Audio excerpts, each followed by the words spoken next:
Welcome to this week's edition of Gene and Cell Therapy Updates, covering the latest breakthroughs. Brought to you by LucidQuest, Capsida Therapeutics has received FDA clearance of its IND for CAP003, a gene therapy targeting Parkinson's disease with GBA mutations.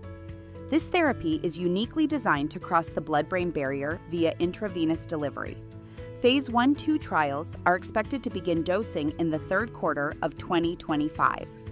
Sarepta Therapeutics has paused dosing and suspended shipments of ELEVIDYS after 2 cases of fatal acute liver failure in non-ambulatory patients. The study is now on hold while a new immune regimen is evaluated. Further dosing will depend on alignment with the FDA.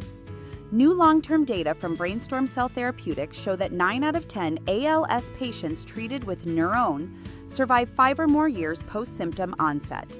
The median survival was 6.8 years, with 60% still alive at 7 years. These results support an upcoming Phase 3B trial.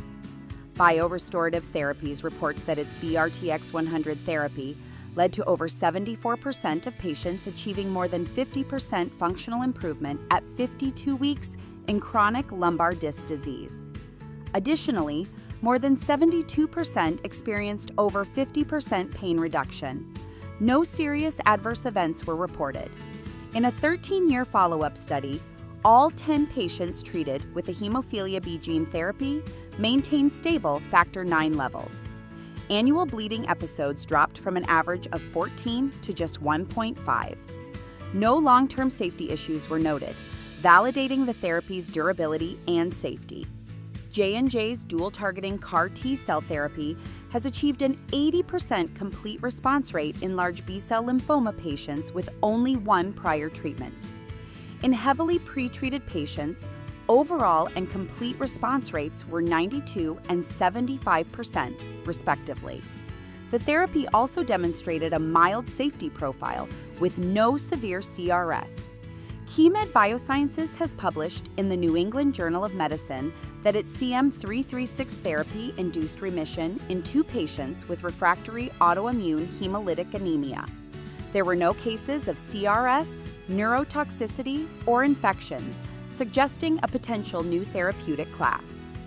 AbelZeta's CCAR-039, a dual CD19 and CD20 targeting CAR T therapy, showed an 85% complete response rate in relapsed or refractory B-cell non-Hodgkin lymphoma. 66.7% of patients achieved 4-year overall survival. The approach aims to reduce antigen escape and demonstrated strong durability and safety. Breyanzi, BMS's CAR T therapy, produced a 95.5% overall response rate and a 62.1% complete response rate in marginal zone lymphoma. 2-year progression-free and overall survival were 85.7% and 90.4%, respectively. Severe CRS and neurotoxicity were rare. Lyell Immunopharma's LYL314 showed an 88% overall and 72% complete response rate in third-line or later large B-cell lymphoma. Of those who achieved complete response, 71% maintained it for 6 months or longer. The therapy was well tolerated and administered in outpatient settings. Results from the ACCESS trial confirm that mismatched stem cell donors can be effective. 1-year overall survival was 83.8% for myeloablative conditioning and 78.6% for reduced intensity or non-myeloablative regimens.